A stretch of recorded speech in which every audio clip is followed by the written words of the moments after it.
Earning money and becoming wealthy are two distinct concepts, and people don't understand that. If you're earning 8 figures and you're burning 8 figures, you're not wealthy, and you'll never be wealthy. And this is something that you need to recognize. So you're building a relationship with money comes first, and wealth comes second.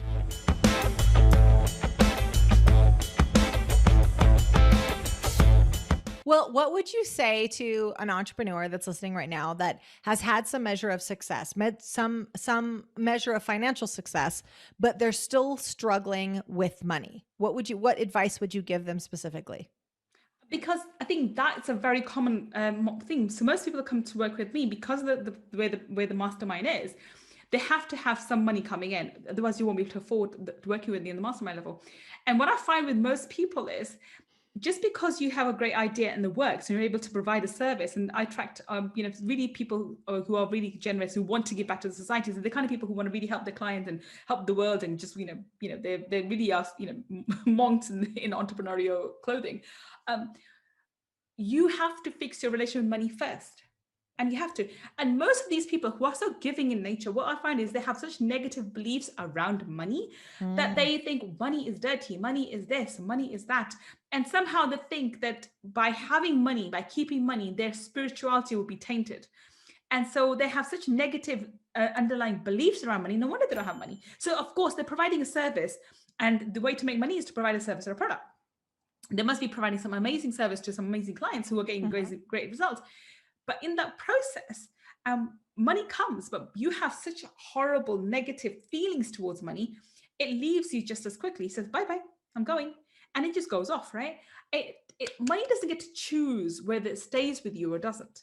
If your energy is repelling it, it will leave you faster than it came through. So this is why most people who are, especially in the early on in the journey, who haven't worked on the money stories, you can do everything in terms of Instagram and Club. Now new shiny object is Clubhouse at the moment. Yeah. Clubhouse and LinkedIn and whatever else, and get all these clients and start making great money and be a 6-figure earner, even 7-figure. And I've seen this for 7-figure earners as well. But you won't be able to retain that money. You won't be able to keep that money. You won't be able to grow wealthy. Earning money and even 7 figures and becoming wealthy are two distinct concepts. And people don't understand that. When you have a healthy relationship with money, that's when you become wealthy. If you don't, you can be earning 8 figures for all I care. If you're earning 8 figures and you're burning 8 figures, you're not wealthy. And you'll never be wealthy. And this is something that you need to recognize. So you're building a relationship with money comes first, and wealth comes second. But it's also, why do you want to be wealthy? Most people, I criticize people. I stop people all the time. Not criticize, I stop them all the time. So these I'm talking about 8-figure earners who say, well, just because I it's not because I want to get a Lamborghini or this. I'm like, hang a minute, why do you want to get a Lamborghini? Like, is there something wrong with getting a Lamborghini or a Porsche or a Bentley or a Maserati? No, there isn't. This idea that we should not be aiming for material goods or material wealth is false. We are having this physical experience. We are spiritual beings using the physical body, having this physical experience for a reason, which means we need to make use of the physical things, items there. So if you like it, because I'm a car person, I'm not a really jewelry person, I'm not really into anything else. I really love cars, right? So when I have get to a certain level, I will have the Maserati, the Bentley, and the Porsche outside my door, sitting outside just because I want to. And I'm allowed to have that because that's my choice. I want to. Now, am I only going to be spending my money on the Porsche? Hell no. My thoughts are, if I want to help all the starving children, I have my ideas of what I want to do. I will be spending at least a great portion of my money in those ventures. But that does not mean that I will negate my personal needs and my personal desires. I can take a 20% of the income I make. I can earn so much that 20% of my income can pay for my mansion, my Bentley, my whatever else, or the next toy I want to get, right? Yeah. I can buy all those toys and keep that and still spend 80% to be able to spend on all these other things. Why can't I go and do that? They're not mutually exclusive. Yes. They're not mutually exclusive. And denying yourself, oh no, but I just want to be happy. What does that mean? Right? Make so much money that you don't have to think about, whether you're happy or no money, or you don't have money. I mean, honestly, I read a quote somewhere. Money can't buy you happiness, but poverty shows how can it buy you hell, right? Right? So money doesn't buy your happiness, but poverty does buy you a lot of misery. For Dude, sure. recognize that, right? So Yeah. let's not go for, let's not go for poverty. Let's go for money. But when you have money and this is where building that relation with money is so important. When you build that positive relation with money, I always say this, I'm probably the most passionate and big advocates for money ever on the planet. I really am. I respect money, I love money, and I really do hold it in high regard. Yet in none of my words, in none of my energy, and anybody, if anyone can understand or feel the energy, there's not an ounce of greed towards it. I have no greed for money. Why would I? It's my friend. I don't want to hold on to money for myself. What the hell? Why would you do that? I respect money as a friend. This is what I talk about in my book as well, that you have to become friends with money. And that's where I talk about money in Avatar. Because when you treat money as a friend, not as a tool, not as your servant, not as something that's dirty or whatever, you give it the respect that it deserves. It comes and stays with you, and then it becomes your friend. And then it's going to come and go. There's ebb and flow of money. You have to recognize there's always an ebb and flow of money. It doesn't matter how much money you have. Money, there'll be ebb and flow of money, but money will come to you and it will help you. So when money starts trusting you, it will come to you more and more in greater amount and stay for longer duration, because you will help, because it starts recognizing you will help money to go in these charitable causes. You will go and help people, where there's lack of food or sanitation or whatever. You will help money to go to people who need that help, or feeding the homeless or whatever else. You will give money to, and also not just those people who are providing you services, like your mentors, your electricity provider, your I don't know, if you have a house, you have home staff, your cleaner, your gardener, because I've got all of them. So that money goes to them. Now each of them I completely respectful, because they're providing a service to me. So the money goes to my cleaner, money goes to my gardener, goes to a window cleaner, whatever else. All of these people, and so that's their abundance coming through me. Sure. Why shouldn't it? Yeah. Right? This is where you have to see that money is just not just for you, for your needs, but also you become a channel that other people can receive their abundance for as well. And sometimes, and I'm going to say, God, people don't have to believe in God. I believe in God, and being Muslim for me is Allah subhanahu wa ta'ala. For me, I always say, God, use me as a medium to help those who need it. So when I have this passion, this intense passion to make so much money, it's because my needs will be taken up with a couple of million, by the way, which by the way is quite lavish for some people. For me, I think that's quite modest. But for a couple of million and I'm done. Like a nice house, which I have, I've got one car, a couple more cars, and I'm literally done for what I need in this lifetime. The rest of the money, it can be used elsewhere to leave a legacy behind, to provide the needs for those people who are not in the privileged place like I am, to be living in a country like UK and living in London and having access to all the opportunities that I have, but giving them the opportunities, giving them back, and allowing them to grow and develop and be able to pass on, have a ripple effect by helping those communities thereafter. Can you see how much money kind of impact I can do? And if I have this negative relation with money, it's not going to stay with me in the first place. You have to help yourself first. That's important. And that's where you need money for your own needs. So if you're earning 6 figures or 7 figures and thinking where the money's going, think about your own relationship with money first. Think about your own needs first. If you are thinking, oh, I shouldn't really get that car, that's very, snobbish of me, that shows you have a negative relationship with money, right? If you think, rich people are arrogant, that's a relationship, your relationship with money. If you think, if I have money, I'll become pompous. If I have money, I'll become evil. If I have money, I'll become X, Y, and Z, fill in the blanks. Sure. That shows you have this negative relationship with money that needs to be fixed first. Before you are able to keep it. And when you're able to keep it and hold on to it for longer duration, you can guide it in certain directions, like the ones where you're helping children or women or shelters or homeless, or this array of things that you can do. Sure. Really positive things. So talk to us, Gull, about your 3 steps to cash flow mastery. So again, a lot of our listeners are entrepreneurs. Walk us through the 3 steps for cash flow mastery. Okay, so this usually takes me half an hour, and I'll try and say this as succinctly as possible in literally 5 minutes. I'm trying to do that. So 3 steps to cash flow mastery. Let me just give you a quick background to how it came about. This came about, so this methodology, that's why I think everything I teach has come about through my own personal experiences.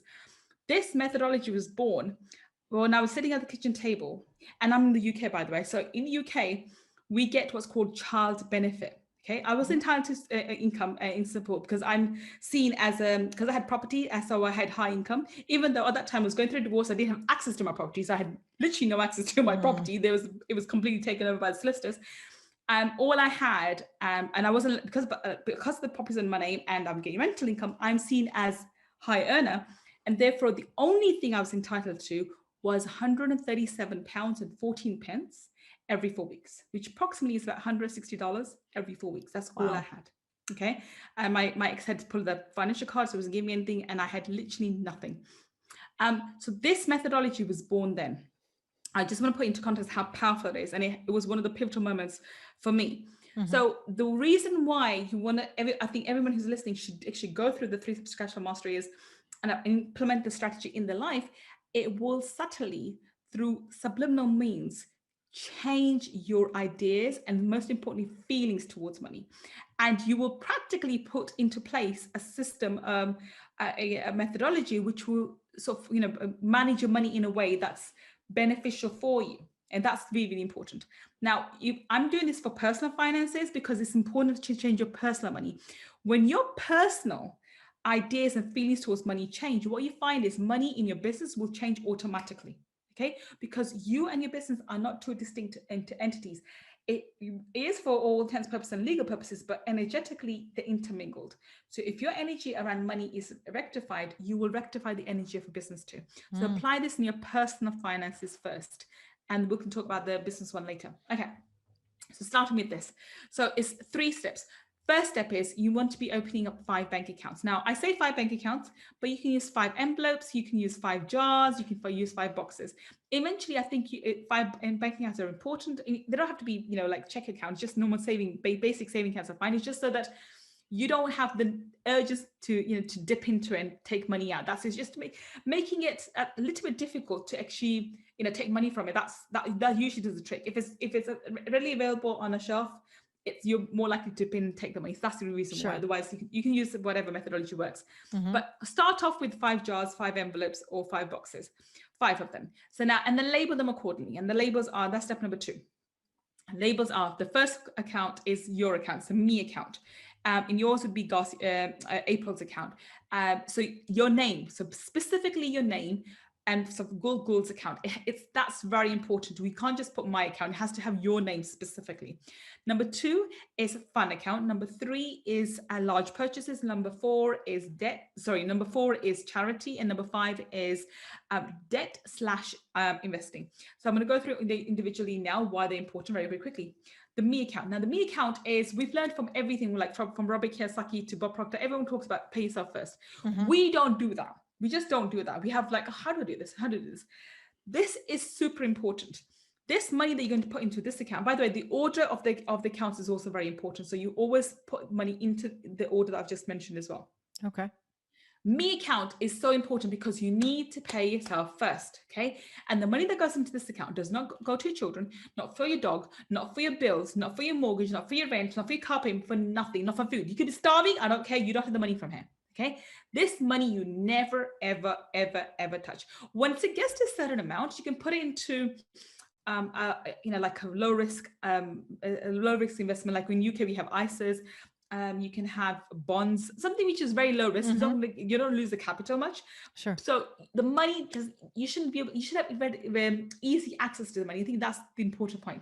You don't want to have it so it's convoluted and takes you 2 months to get access to it. The energy around it is, it's yours.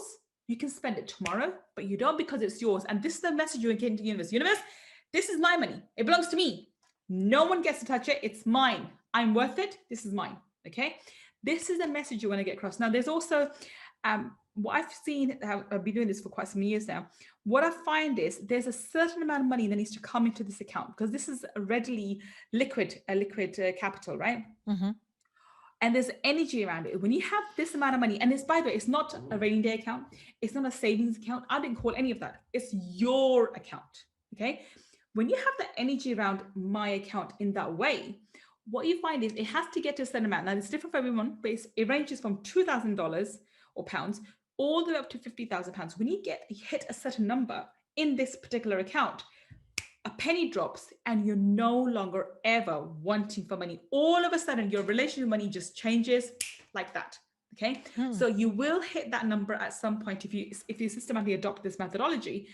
It will take, depending on when you start and how well, it may take you 2 years, 3 years, 5 years, but I promise you, you will hit that number and you will know. I can't tell you what number it will be for you. It's never been more than 50,000 ever. Okay.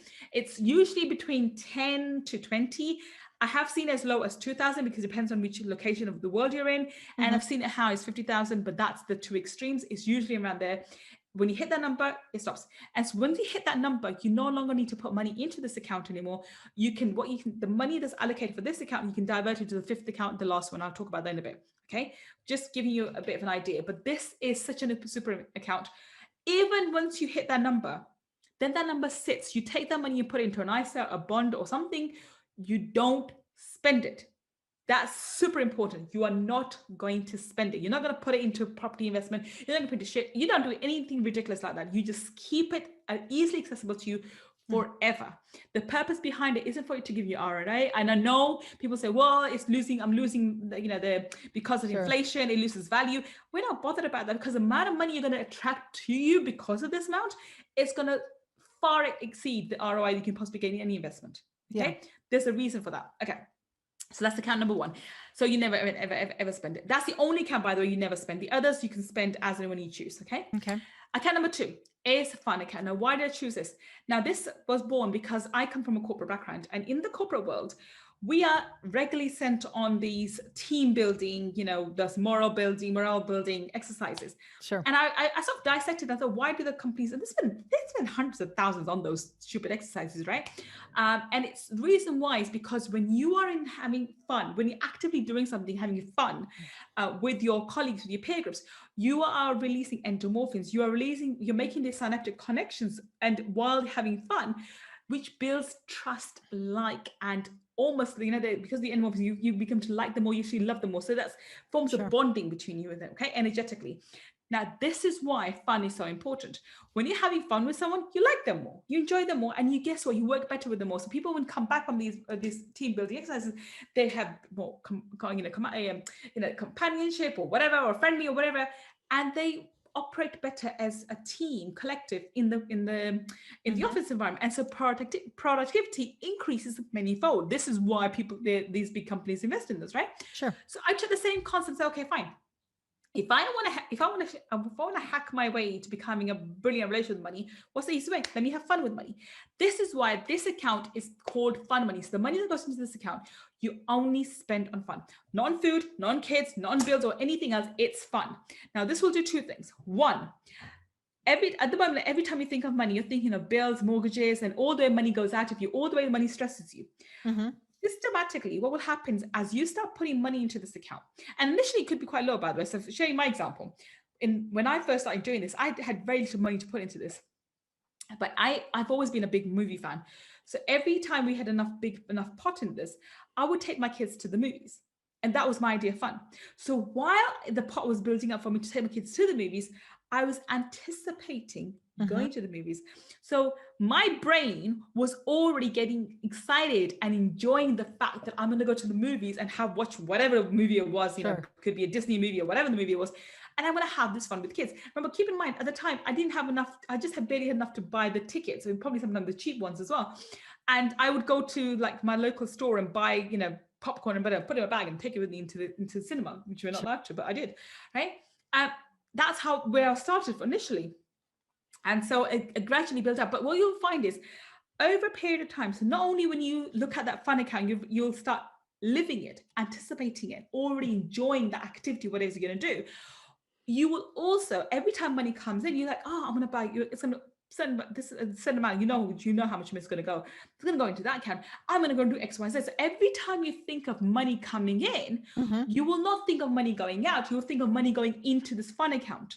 How you're going to have fun with money, and systematically through a drop of every single time, what we'll find is we are reversing your energy around money. Instead of thinking money's going out, money's stressful, money's frustration, whatever, because of the bills and all the things you have to pay. You start thinking, oh, I'm going to have fun. I'm going to do this.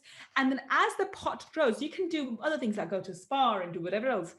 You can do whatever with this money, but it's about fun. Now, You cannot give this money to your spouse or your kids to go and have fun. That doesn't work.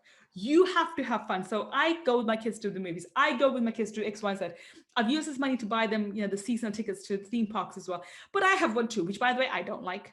I really don't like theme parks, but I got one for myself and I go with them. I enjoy watching them scream and shout and whatever. That was fun for me. Okay. Yeah. I hate roller coaster rides. I think I blame pregnancy for that. By the way, I was really good at roller coasters before. I blame pregnancy has changed hormones. I can't even see the sight of them anymore. Like motion sickness is just, oh. Anyway, that's another story. But the thing is, you need to have fun. Okay. Yeah. You have to be involved because this is your relationship with money that you're changing. And so, as I said, you're anticipating that joy, fun mode, and that's what you'll do. So that's kind of number 2. That's very, very powerful, really powerful. Number 3, large purchases. Now, we all know about, we need to train ourselves to delayed gratification, but we don't do it. This is a methodology which will change the way you treat money. At the moment, let me ask you this, April. When you buy something, okay, how many times do you pay for it? If you buy on credit card? I was going to say, it depends on how you pay for it. Well, obviously the initial purchase, and then I guess you probably pay for it multiple times depending on how long you have a balance on it. Exactly. And I want you to recognize that it's not just the once. If you buy something on credit card, you're buying it, you're paying for it energetically, by the way. Every single time you look at your credit card statements, you're like, oh, I got that much left. Oh my God, I got that much left still. Oh, bloody hell, that much. And you got the interest on top. I'm not fussed about the interest because that's money that you can make and pay for it. I'm more concerned with the energetic, like, seriously? You pay for it every single time you look at the credit card statement, okay? Now, reverse it. When we save up the pot of money in these large purchases and we will use it to buy things we normally buy on credit cards, guess what we're doing? So instead of paying for it every single time, we are now doing the opposite. And every time you look into this account, you're like, I'm going to buy that new iPhone 12. I'm going to enjoy it. I'm going to have X, Y, Z, whatever, if that's what you want to buy, right? I'm going to buy the new laptop. I'm going to buy this new TV. I'm going to buy this and I'm going to buy that. So even before you get that particular item, you are again imagining having that item. So you are already enjoying the item beforehand, training your mind to actually absorb it and see it as that pot of gold or the pot of the money is building up. So what you're doing is doing 2 things. 1, training yourself to have delayed gratification with money, to buy after you've had the money. But not only that, you are still energetically buying it again and again. Instead of paying for it again and again, you are buying again and again and again. Every time you think about buying, guess what? You just bought it. But you've enjoyed that process of buying. Whereas if you buy a credit card, you buy once, you pay multiple times. This way, you buy multiple times and you're going to pay once when the account's built up. And even then, the gratification you have in your heart, it won't be painful pain. You'll be, I'm so happy and so grateful. I'm so proud of myself, a boy, with my money I saved up. It's a complete different energy. You can see, and every account is building on the other, and changing your internal feelings and energy towards money, right? So that's account number 3. Account number 4 is charity. Now, this is self-explanatory. I think most people who are listening to this podcast will be people who are generous souls anyway. They want to give away. So I also want to put a limit on it as well. So this is important. A lot of people give away too much. Initially, stick to 10%. Okay. Obviously, this would not be 10% depending on income. I'm going to tell you how much in step 3 of how much to put in. But maximum at the moment, until you get to a certain level, 10% should be the maximum. Okay. But there are other people who say, okay, I'll give it when I have money. No, you have to start now. Okay. There's a reason for that. You cannot give unless you have. That's true. I can't give you anything unless I have it in the first place. So when you give, even at this moment in time, it doesn't matter if it's $1 or $10, you tell the universe, I had this and I gave it. Now, the only thing I ask you to do is you have to give it unconditionally. There are no strings attached whatsoever. I have a lot of people saying, oh, I tithe to the church or the tithe to whatever, or I give to the masjid or I give to the synagogue or whatever. My thing is, their idea is if I give 1 to God, I'll get 10 back. Like, dude, why are you bartering with God? Like, seriously, you're bartering with divine energy? That's so stupid. Why do I want to get 1 back or 10 back? I want to get billions back, right? I can only give 1 because that's all I have. That's all I can give at the moment. Why do I want to limit myself to $10? That's not true. That's not what I want, right? Divine energy can give me $1 billion back. Let him give me $1 billion back, right? But that can only happen if you give it unconditionally. No strings attached. There's no Sure. bartering here. You're not giving because divine energy is going to give you something back. You say, well, divine energy, I'm giving this to these people, whoever it is. By the way, I'll explain who you should give it to. I'm giving because I have so much. Yeah. I want to give. Sure. Right. And when you come from the point of abundance, like I have so much I can give, the universe doesn't like debt, by the way. It doesn't. If you do something for it, it will return it manyfold over. Now, if you put a limit on, like, okay, I'll give you one, you give me 10 back. I say, okay, fine, have 10 back. It will give you the 10 back, but it will only be 10. Whereas I'm thinking, go for the 100, go for the 1,000. Hey, forget that. Let's go for billions. Why not? Right. Yeah. So get that back from divine energy, depending on what your expectations are. But don't even expect it to get back. It's literally no conditions attached whatsoever. Sure. Be open to receiving whatever comes back. I'm not saying not be open to receiving. Yes, universe, thank you for so much for blessing. I'm so blessed. Give me more. I'm ask for that. But I'm not asking that based on divine energy. I've given this money here. Now give me some back. No, it doesn't work that way. Sure. Ask all the time. Divine energy, you are so graceful. You have so much. I'm so grateful for you. Everything you give me. Give me more. I'm so pleased. Give me more. If you find penny on the ground, pick it up with gratitude. Say, oh, this is amazing. Can you just multiply by a million? Give me more. Like, Sure. I honestly, why not, Sure. right? And put that penny in a charity box, right? Yeah. So, but perfect. Constantly ask, but ask in a different way where you're coming from a place of gratitude, not because I've done you a favor and do me a favor back.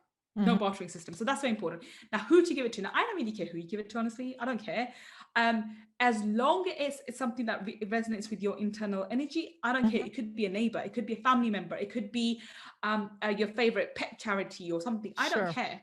Sure. The only condition is if it's a family member or if someone please, please, please make it unconditional. There are no strings attached. You do not mention it. You don't make them feel guilty or make them feel little about it.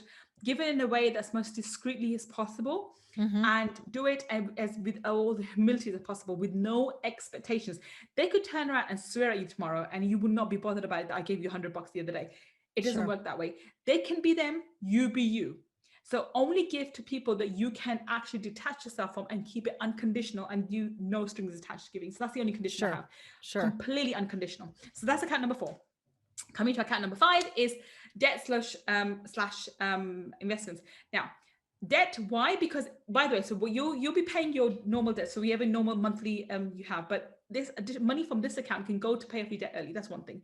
Now, why have I included investments? Because guess what, April? When we think of investors, people who invest, who do we think of? Warren Buffett. Yeah, exactly. Wealthy people, right? Our idea of people who invest is wealthy people. So when you have an investment account that you're going to go and take money from, by the way, we live in a day and age where we can go take $50 and go put it in Bitcoin and become an investor, right? Sure. Instantly, you put yourself in the same category as Warren Buffett. If people who invest, okay, so you don't have as much money as Warren Buffett, but you're in the same category as Warren Buffett because you're now investing, okay? And that changes your energy completely. Okay. And slowly, systematically, as you build up this account and you start putting into investments and actually see those investments, go up and down, whatever, your energy about yourself will change because you will have this idea, this label. What do investors look like? And we are putting ourselves in the same label. We're now investors. Sure. So we have to change our identity to adapt the new identity of becoming an investor. You can see how powerful this is. Yeah. Really super powerful. And you can do it with, you can start where you are right now. Yeah.